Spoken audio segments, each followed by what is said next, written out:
Hello everyone. आज हम class 8th की पोयम द स्कूल बॉय पढ़ेंगे, जिसे लिखा है विलियम ब्लेक ने।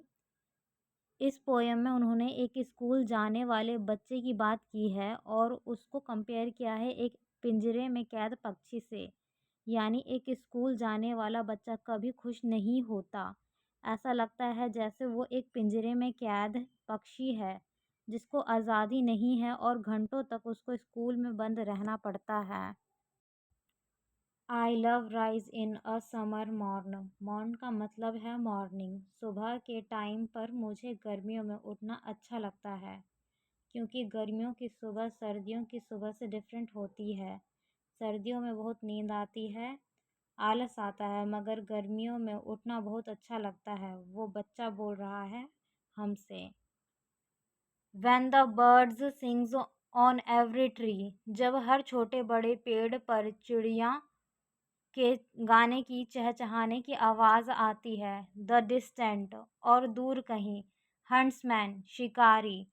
विंड्स हिज हॉर्न, अपने हॉर्न बजाते हैं, सीटियाँ बजाते हैं, और दूर कहीं शिकारी अपनी सीटियाँ बजाते हैं उन गर्मियों की सुबह। And the skylark sings with me, और एक तरह का बर्ड होता है, एक तरह का पक्षी होता है स्काईलार्क, जो मेरे साथ गाना गाती है। बच्चा बोलता है इतनी खूबसूरत मॉर्निंग है जब मुझे उठना अच्छा लगता है और हर पेड़ पर चिड़िया की चहचहाने की आवाज़ आती है। दूर कहीं शिकारी अपना सीटी बजाता है। स्काईलार्क नाम का बर्ड मेरे साथ गाना गाता है। ओ व्हाट स्वीट कंपनी, क्या स्वीट दोस्ती है मेरी इन सब के साथ। ये सारी चीज़ें उसे मोटिवेट करती है गर्मियों की सुबह उठने के लिए।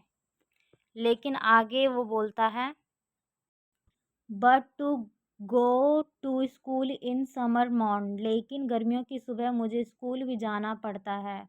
ओ it drives all joy away, लेकिन ओ ये सुबह सुबह उठकर स्कूल जाना मेरी सारी खुशी को अपने साथ छीन के ले जाता है। Under a cruel I out one, अब ये लाइन थोड़ी सी टफ है। यहाँ पर अपने टीचर की बात कर रहा है वो little school boy.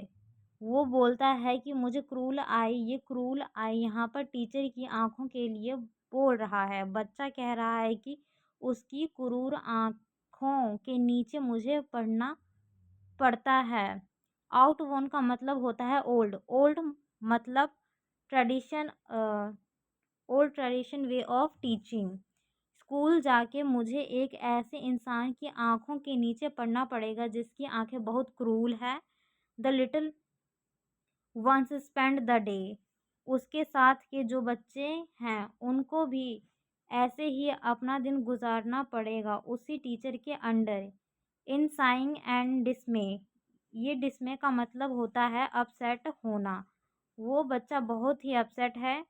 Sai, Sai का मतलब आह भरना, हश, वो आह भरता है। आह भरते हुए बोलता है, ah then at time I drooping sit. Drooping sit का मतलब होता है हेड डाउन करके बैठना। And spend many an anxious hour, बच्चा बोलता है मैं कई कई बार हेड डाउन करके बैठा रहता हूँ। घंटों तक वे चिंता में बैठा रहता है जब वो स्कूल में बैठा होता है तब। नॉर इन माई बुक, और ना ही मैं अपनी किताब में। कैन आई टेक डिलाइट, ना ही मुझे अपनी किताब में मज़ा आता है। कैन आई टेक डिलाइट का मतलब है ना ही मुझे अपनी किताब में मज़ा आता है। नॉर सिटी इन लर्निंग बार, यहाँ पर लर्निंग बार का मतलब है स्कूल। स्कूल की बात की गई है। मैं ऐसे बंद एरिया में पढ़ नहीं सकता। Worn through with the dreary shower, मतलब बहुत परेशान हो गया हूँ उस ग्लूमी इन्वायरमेंट के अंदर। ड्रेरी का मतलब होता है ग्लूमी, शार का मतलब होता है इन्वायरमेंट। इस स्कूल के ग्लूमी इन्वायरमेंट में बहुत थक जाता है बच्चा। उसे बिल्कुल भी अच्छा नहीं लगता कि वो घंटों तक इस तरह बैठा रहे, इसीलिए वह बहुत थक जाता है। अब देखना दोस्तों, बड़ी कमाल की बात करते हैं विलियम ब्लेक। वो बच्चा अपने आप को ऐसे पक्षी से कंपेयर कर रहा है जो पिंजरे में कैद है। वो बोलता है, how can the bird that is born for Joy, के पक्षी जो कि सिर्फ मज़े लेने के लिए पैदा हुआ है, आसमान में उड़ने के लिए पैदा हुआ है, sit in a cage and sing, एक पिंजरे में बैठे कैसे एक पिंजरे में बैठ कैसे जाए गाने के लिए, एक पक्षी जो हवा में उड़ने और मज़े लेने के लिए पैदा हुआ है, वो कैसे एक छोटे से पिंजरे में कैद होकर रह जाए। वैसे हाउ कैन अ चाइल्ड, कैसे एक बच्चा, व्हेन फियर्स अनॉय, के उसको डरा धमका के रखा जाता है उसे स्कूल के अंदर, but drupe his tender wing, वो भी अपने पंखों को किसी पक्षी की तरह बंद करके बैठा रहता है, ड्रूप डाउन हो जाते हैं उसके पंख, और इन्हीं सब डराने धमकाने की वजह से, and forget his youthful spring, वो अपने बचपन को भूल जाता है, वो बचपन जो स्प्रिंग के सीज़न की तरह होता है उसको भूल जाता है। अब आगे वाला स्टेंजा में वो बताता है, बच्चा अपने माँ बाप से बोलता है, O father and mother, O mummy O papa, if birds are nipped and blossom blown away, इसका मतलब है कि कलियाँ, यहाँ पर बर्ड्स का मतलब होता है कलियाँ, कलियाँ जो फूल होते हैं, जो शुरुआती स्टेज के अंदर होते हैं, बड्स होते हैं, उस वक्त उनमें कोई पिन चुभो दी जाए तो वो कलियाँ भी खिल खिलने से पहले ही तबाह हो जाएंगी। सिमिलरली जो बच्चे होते हैं वो अपनी अर्ली लाइफ के स्टेज पर होते हैं, जहाँ पर उनके स्कूल डेज जो होते हैं वो उनके खूबसूरत दिन होते हैं, उसी वक्त उनको पिन चुभोकर बर्बाद कर दिया जाएगा तो वो आगे क्या खिलेंगे।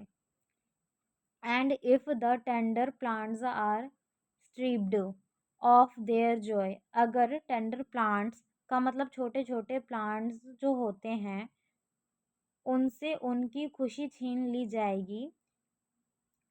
प्लांट्स आर स्ट्रिप्ड का मतलब उनसे उनकी खुशी छीन ली जाएगी, तब वो भी in the springing day, spring के सीज़न के अंदर, स्प्रिंग के सीज़न में तो जान आती है पौधों में, वही जान उनके वही जान उनसे अगर छीन लोगे, वही जो उनसे छीन लोगे, किसके द्वारा। आगे विलियम ब्लेक बताते हैं, by sorrow and cares dismay, क्योंकि जिंदगी में तुम सॉरो भर दो, डिसमे मतलब वो निराश कर दो, इस तरह उनकी खुशियाँ छीन लोगे।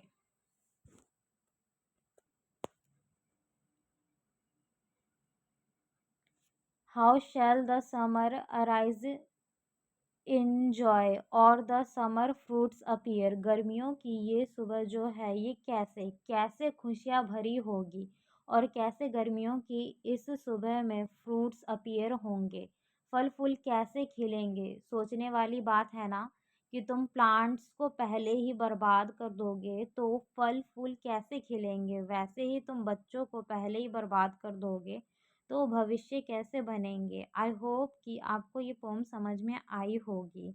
इसमें बच्चे की बात की जा रही है कि बच्चा किसी पिंजरे में कैद चिड़ियों की तरह घंटों तक स्कूल में बैठा रहेगा तो वो क्या सीखेगा, वो परेशान हो जाएगा। सारे बच्चे परेशान हो जाते हैं, लेकिन काफ़ी माँ बाप देखते नहीं हैं उनकी लाइफ को एक रूटीन में ढालने की कोशिश करते हैं। School coaching, school coaching, school coaching, बस यही उनकी ज़िंदगी है। लेकिन ऐसा नहीं होता। विलियम ब्लेक बहुत आगे की सोच रखते थे। ये बात उन्होंने तब की थी जब वो रोमांटिक एज में थे, और आज के टाइम में हम ये प्रॉब्लम देख सकते हैं। आई होप कि ये पोएम आपको समझ में आई होगी।